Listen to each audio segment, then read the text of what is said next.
Dr. Phil. I'm so sorry for your loss. I know exactly how you feel, sadly. Parents of school shooting victims, come together. You guys did nothing wrong. You were let down by the people who should have protected your daughter at that school. And one of the littlest victims. She asked to honor her best friend, A. Marie. The parents had given permission for her to be here. She survived the Uvalde shooting. Now I don't have too many friends, so that's really hard for me. We're so happy that you're here. I know A. Marie would be too. The little girl who played dead. It was a very bad situation, and I did all I could. You slept in your shoes for a while, right? Because if anything happened, I'm ready and go. If you think this is a brave and courageous little girl, stand up for her right now.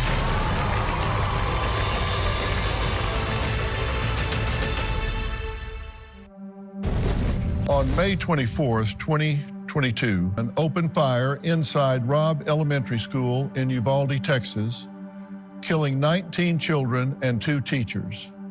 It was the deadliest school shooting since 20 young children and 6 adults were killed at Sandy Hook Elementary School in Connecticut nearly a decade ago. Yesterday, we met Kimberly and Angel, who lost their 10-year-old daughter, A. Marie, in the Uvalde shooting. A. Marie's best friend, Chloe, was with her that day inside classroom 112. They were holding hands just moments before A. Marie moved from her hiding place to call for help.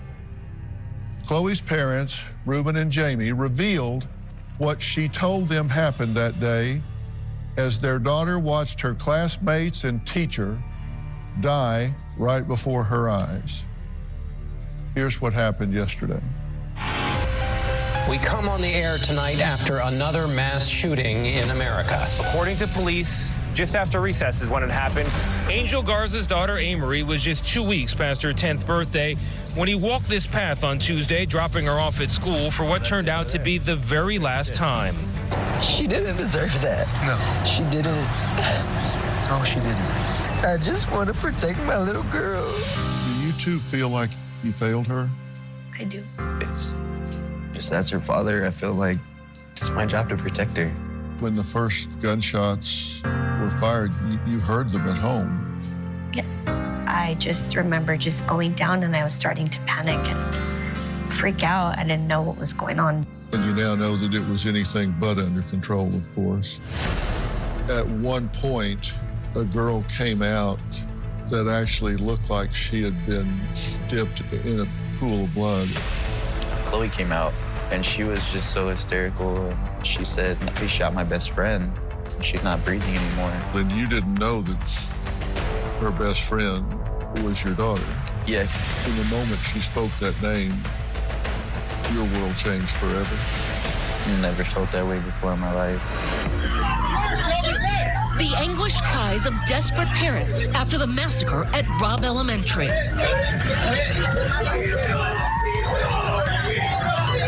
Pleading with police to rescue their children. I just want my baby home. I don't care. I don't care about anything else. Jamie and Reuben's daughter, Chloe, was with A. Marie that fatal day. A. Marie said, what if we can call for help? Chloe said she squeezed her hand tighter to pull her back and said, no, I feel like it's safer over here. She slipped out of Chloe's hand, and she said that's when the shooter came in. Does she feel bad about letting go of her hand? Absolutely. That's the survivor's guilt part. She says that it's her fault. She shouldn't have let her hand go. It's hard for her. She went to check on her later, right? Yes. She said she was laying there, not breathing, so she hugged her. She smeared blood on her to make it look like she had been shot? Yeah. So she heard the music he was playing get louder, so she knew he was coming? Yes. Was he saying something she could hear? He was telling them, you all will die. Authorities tonight confirming that the gunman was in the elementary school for an hour or more before he was shot and killed. 77 minutes passed from the beginning until the end. all those kids were probably just thinking, where are my parents? Where's my help? She'll never know I was trying so hard to get in there. 19 students and 2 teachers' lives were taken from classrooms 111 and 112. And there were very few survivors from those rooms, but one of them is here today. She asked to honor her best friend, A. Marie. Her parents have given permission for her to be here. Chloe, come on out and join us now.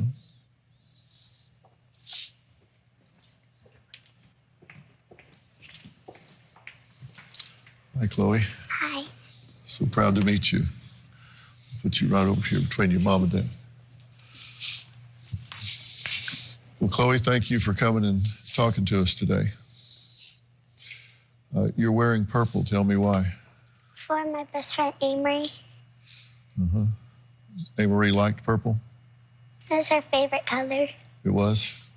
Yeah. She was your best friend? Mm-hmm. Yeah. What was she like? She was very happy, and she always wanted new friends. She was very sweet and kind, but she also could be sassy whenever she wanted. Yeah. She was sassy, huh? Mm-hmm. Yeah. Well, I'm sure you miss her a lot. And let me tell you, so you're not sitting there thinking about it. I'm not going to ask you to tell us about that terrible day. I've seen where some other people have asked you to do that, and I think that was a big mistake on their part, and I'm not going to do that. I'm sure it's been really hard since then. It's been 4 months. What's been the hardest thing for you since it happened? Losing friends, and now I don't have too many friends, so that's really hard for me. Mm-hmm. Do you talk to yourself about it? Do you say things to yourself about it? Yeah, sometimes. What do you say? Like, could I have done more to help? Mm-hmm. And how do you answer that question when you ask yourself that? Tell myself that it was a very bad situation, and I did all I could. Mm-hmm. Do you believe that? Not all the time. Not all the time? Mm-hmm. What do you think you could have done that you didn't do? I think that I could have, helped some of my friends, hide better. Mm-hmm. Well, do you think you could have helped A. Marie more? Yes. How so? What I you could have done? told her to get under the table. Mm-hmm. From the outside looking in at the things that you did, I'm just overwhelmed at everything that you did. I look at what you did and wonder if I would have thought to do even half of the things that you did. I don't know how you thought of the things that you thought of and did the things that you did. At your age, I'm just in awe at your courage and your bravery. These are Amory's parents, as you know, and I'm sure they're of the same opinion. What do y'all have to say to Chloe? She's the best friend Amory could ever have. And I'm so glad that Amory and her met. I'm just so happy that you're here. We're so glad no matter what you think you didn't do or did do, we're so happy that you're here. And I know Amory would be too. You slept in your shoes for a while, right? Because if anything happened, I wanted to be like able to get ready and go. If you think this is a brave and courageous little girl, stand up for her right now.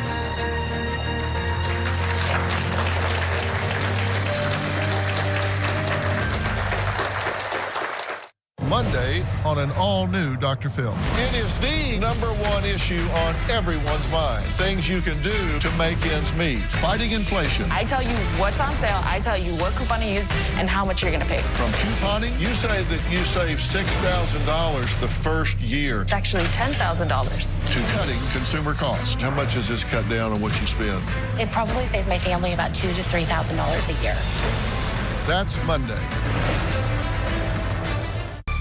Nobody wants you to feel bad that you're here and some other student isn't, because things, you can't make sense out of nonsense. And there's no sense to what happened. It should have never happened. It was a bad person doing bad things. And, we live in a good world. This is a good place with good people. There's no reason that one student got hurt and another one didn't, or one person lost their life and another one didn't. And it's certainly not your fault or under your control. And you were a good friend. You were a good friend to A. Marie. You were a good friend to your other friends that were there. And we just thank God that you're here and that you made it out alive.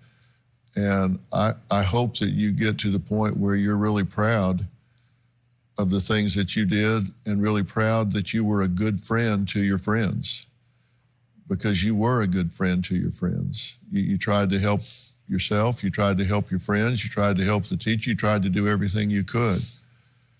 And that's all anyone can ever ask of themselves.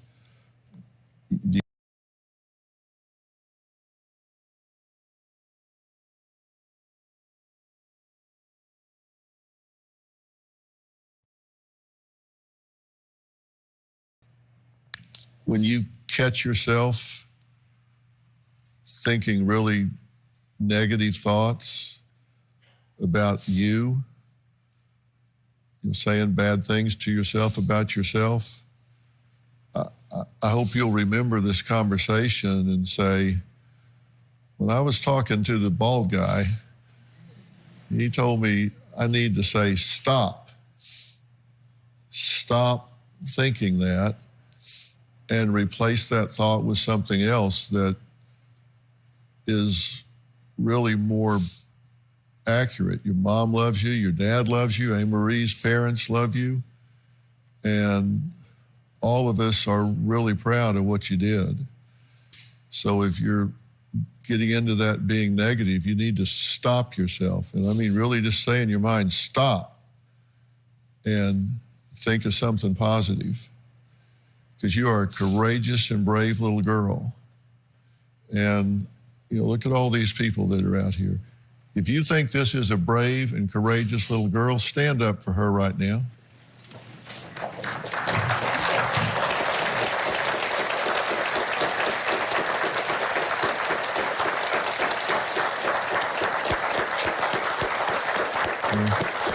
Look around. Everybody thinks so. Thank you. You need to think so too. A former Parkland student says she knows all too well the impact of school shooting. It's tough, but you've made it through the hardest part, and it does get better. A never-before-aired interview I did with Jeffrey Dahmer's father. If your kid is going around collecting dead animals, cutting them open and exploring them, how do you not know that? I guess I was a little bit naive. It was said that he had even impaled a dog's head. He told me that he decapitated and put on a stake. Tell me about the locked wooden box. If I would have opened that box and found what was in there, I think I would have lost it. But we now know the box contained a human head. Psychopaths are born. Sociopaths are made. People that become serial killers start learning how to lie and manipulate when they are very young. They're always looking. They're always hunting. There are Jeffrey Dahmers walking among us right now. A Dr. Phil 3-day special, starting Tuesday. A South Florida community in agony today. Police say their former student killed 17 people and wounded more than a dozen others at Marjorie Stoneman Douglas High School, that's in Parkland. Frightened students ran down hallways, stepping over discarded backpacks. He went up and down the hallway, just banging and shooting into the classrooms. He shot through my door and broke the window. No parent should ever have to send their kids to school and have them not return. We've got to find a way for this to stop. There's a former Parkland student, Christine, says she knows all too well the impact of school shooting and the impact that it can have on a survivor. Christine, you've been listening to what Chloe's had to say, and this was 2018, so you're 4 years down the road from this. What advice would you give to Chloe? I think one really important thing is to learn to be able to sit with that anger, that frustration, that sadness, even that guilt. While sometimes it is good to just focus on the positives, you need to learn to sit with it and come to accept it before you can really start and move on with your life. And I think that's a really important thing. And I also think just having a community around you, you have loving parents, and I love you so much as well. And we all are very supportive of you. That has really helped me through my time because I've had, classmates who can understand what I'm going through. My sister, she was at the school at the time as well, who understood what I was going through. And having those people, and even having, survivors from Columbine, Sandy Hook, The Pulse, all coming in to help support our school and give us advice. And hopefully that's what I want to do for you. Give you that community to show that, it's tough, but you've made it through the hardest part and you're so strong, and it does get better. And it doesn't go away ever, but you learn to live through it. Yeah, to be honest, it doesn't go away. And that's why I said to y'all, you won't get over this.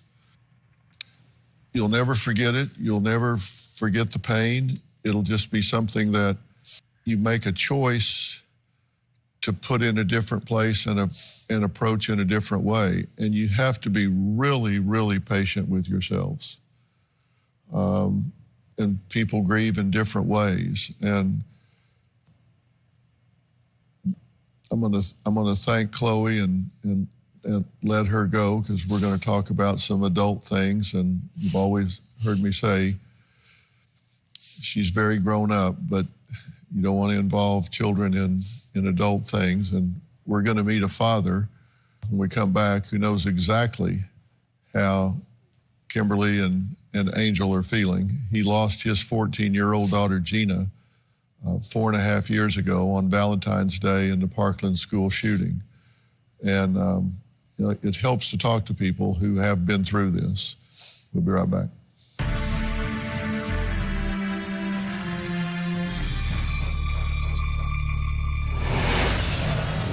It's hard to resolve the guilt.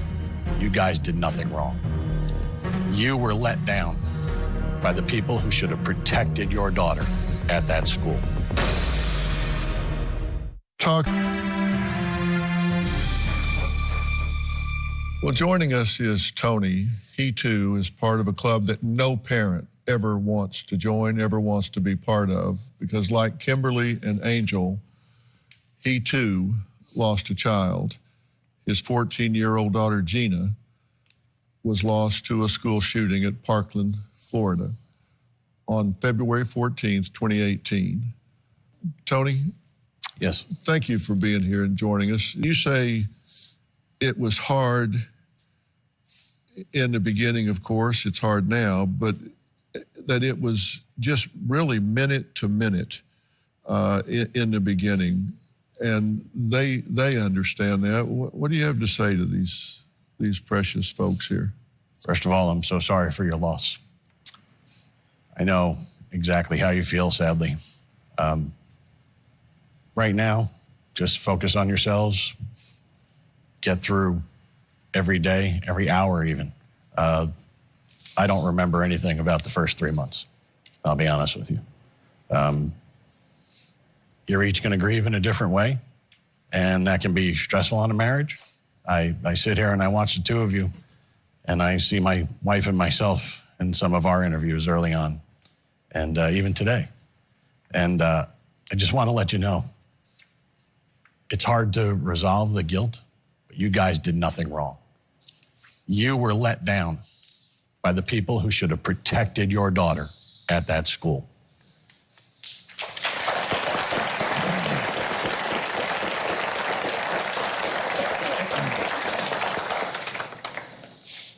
And being angry, you're going to be angry. You lost the most precious thing in the world to you. That's not going to go away. As Dr. Phyllis said, the pain is not going to go away. But what you will find as you work through this, and you will be working through it, is you'll find a way to move around the hole in your life and to function again. Sadly, you'll never have a purely happy day. I think in the picture you had another child, and it's very difficult to be there for them while you're grieving the loss of your daughter. But as painful as that loss is, she was a great kid. She brought joy to your lives, and you have to remember that and find a way to honor her memory as you move forward.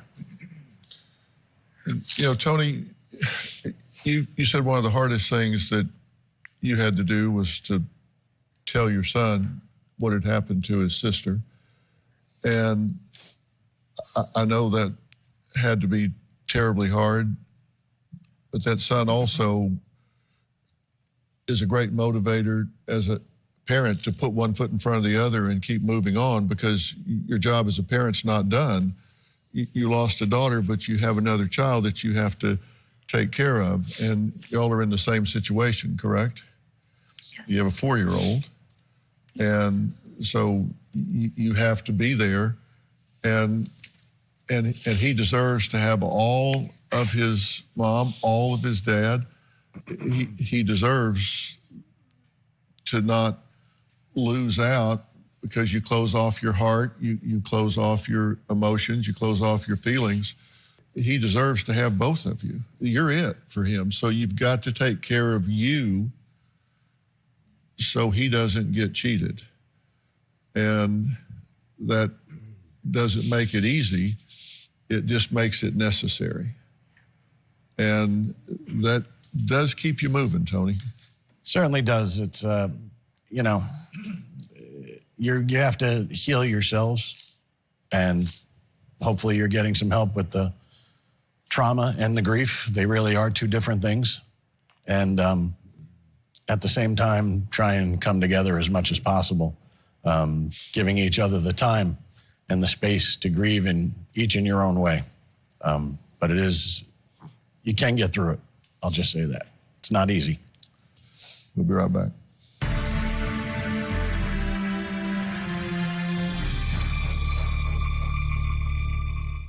Monday on an all-new Dr. Phil. It is the #1 issue on everyone's mind. Things you can do to make ends meet. Fighting inflation. I tell you what's on sale. I tell you what coupon to use and how much you're going to pay. From couponing, you say that you save $6,000 the first year. It's actually $10,000. To cutting consumer costs. How much has this cut down on what you spend? It probably saves my family about $2,000 to $3,000 a year. That's Monday.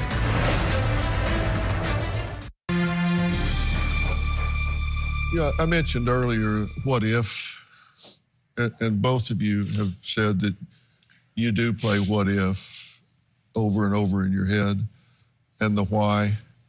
And there's nothing I can say that's going to get you to stop that. What I can do is ask you that if you run the what if question in your head, at least answer it. When you say, what if I had taken her home that day? Why did I leave her? If you're going to do that, you have to complete the question and the answer, or it will drive you crazy. It's a loop you get into, Angel, where it's like being on a racetrack with no exit ramp. You get on this loop and you can't get off of it unless you answer the question. You say, well, what if I had done A, B, or C? Well, you can ask the question, but you must answer it. Because if you answer it, then you will understand the futility of asking it. Because you said, why didn't I take her home that day? Well, I can answer that because I'm on the outside looking in. You didn't take her home that day because this was a wonderful day for her. She had just won an award for creativity. She was skipping out of the cafeteria. You can't go grab her up mid-skip and say, you're coming home with me. Well, why? Well, there's no reason why. You just are. Well, why? That would have been a conversation that you could not have won. You couldn't have won that debate, right? She would have thought you were insane. So you can ask the question, but you need to answer it and play it out to the end, because that's the only way you will figure out that you were being a rational mom. You had her in a school that you knew about, and you did the things a reasonable mother would do. You did the things a reasonable father would do. You're going to feel guilty until you don't. That's going to continue to haunt you. It's really more regret than guilt. Guilt is when you say, I wish I had done something I didn't do. There was nothing to do. You did everything you could do. They had to handcuff you to keep you out of the building. You had a much more focused agenda than the police. It's the system is not perfect, and it was very imperfect that day. And I'm really, really sorry for that. And sorry doesn't fix it. Sorry doesn't help it. It was wrong. It was flawed. And many people paid the price for that. And that's why you're working as hard as you are, Tony, to try to change this. And I said before, we know a lot more about school shooters than we're using to its maximum impact right now. We know a lot more about school shooters. Can we predict who's going to do it? No, but there's a path that they get on that's knowable. And we know more about school shooters than we're using. And I've said that, and working with some experts on this, and there are things that we can do. And you're going to find that part of reinventing yourself will be learning to understand how to make a choice to live with this in a way that you honor her, you don't forget her, but you learn to remember her in a way that it makes you feel warm inside instead of hurting inside. And that's not yet. And I understand that, and that's why I say you have to be patient with yourself. I have a few very important steps that I think you can take that will help you and your family when we come back.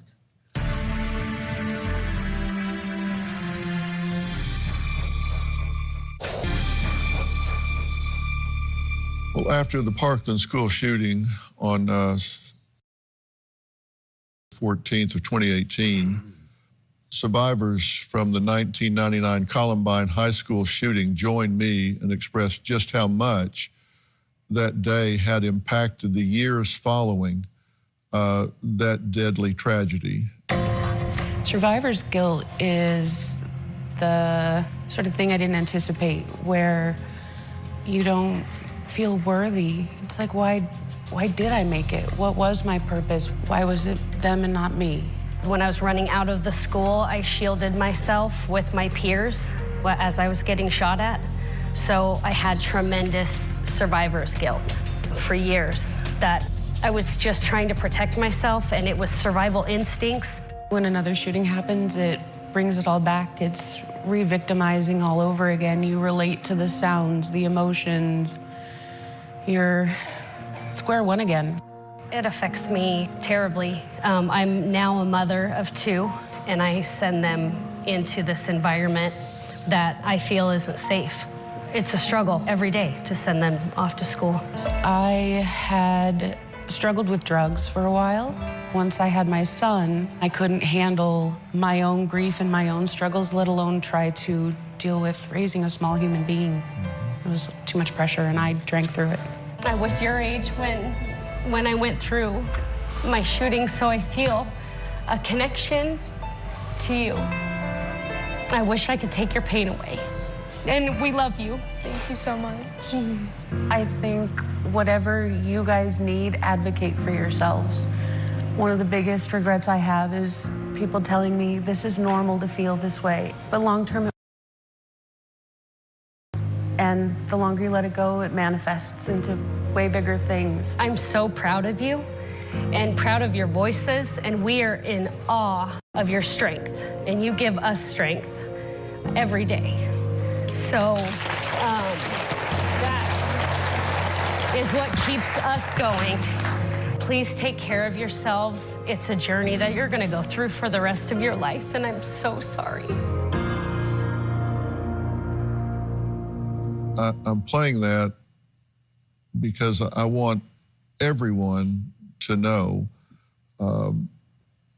everyone in Uvalde, for you guys to know, for Chloe, for yourselves as parents, for you guys as parents to know that is, as I was talking to them almost 20 years after the fact, they were saying that because they didn't get the kind of help that they should have been provided and stay with it, that it continued to dismantle their lives for the next 20 years. These things have a profound effect on people. This is going to change who you are. It has already changed who you are. You will never be who you were the day before this happened. You know that, right? Sir. You guys know that, right? You'll never be the people you were before this happened. Now, I can sit up here and tell you otherwise that you'll get over, but the truth is, you'll never be the same people you were. The question is, what choice are you going to make about who you are going to be? Mitch Albom is a very dear friend of mine. And, in his book, Tuesdays with Morrie, he very eloquently said that death ends a life, it does not end a relationship. And your relationship with A-Marie will go on forever. You should not run from your grief. And people grieve differently. You're going to have bad days. On days when you're maybe doing a little better and you can help her and lift her up on those days. Then you're a terrible day when you're maybe a little more balanced that day and you can lift him up on that day. I hope you'll allow yourselves and each other to grieve and be patient with one another.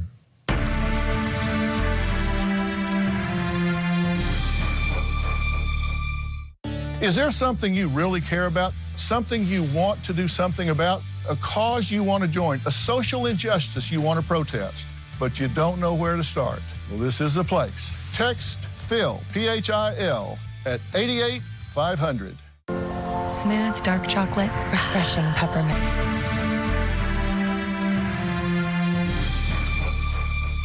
I know this has been hard to watch and participate in. I hope that it causes us to say enough's enough and too much is too much. This does not have to keep happening. There are steps we can take to change this, and there are things we can do to keep our kids safer in school. there is good news that while this gets a lot of headlines, and it should, schools basically are statistically a very safe place for children to be until they're not. And we need to make them safer and safer and safer. And if you go to drphil.com or to my Facebook page, you'll find steps and information there that you can participate in and help, and we'll have links to everything that you're doing. Thank you. So you can be part of those efforts. I want to thank all of my guests today. You know, they didn't have to come here, but they want to use this situation. They want to use this tragedy to help stop it occurring, so other parents don't have to sit and go through what these parents have all had to go through. Before we go, we want to express our condolences to the 21 families from Uvalde. And I'd like to take a moment to remember A-Marie and everyone else who lost their lives that day. A-Marie was a gentle soul. She was the bravest little girl out there. Sassy, yet very kind and sweet.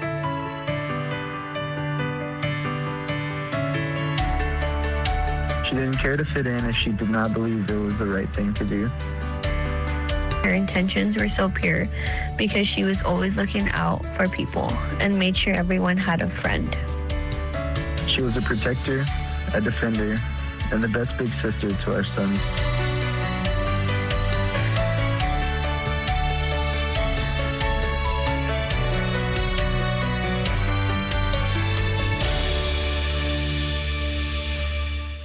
And we, of course, will never forget Gina and the 16 others who lost their lives that day at Parkland. Our hearts also go out to all the families who tragically lost their loved ones on Valentine's Day 2018.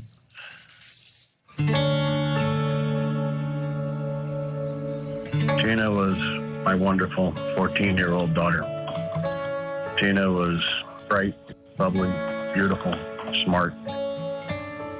She was active in our local church. She was a Girl Scout. She was a freshman. She was a member of the high school color guard. An amazing daughter. A great big sister to her brother Anthony. And we miss her every day.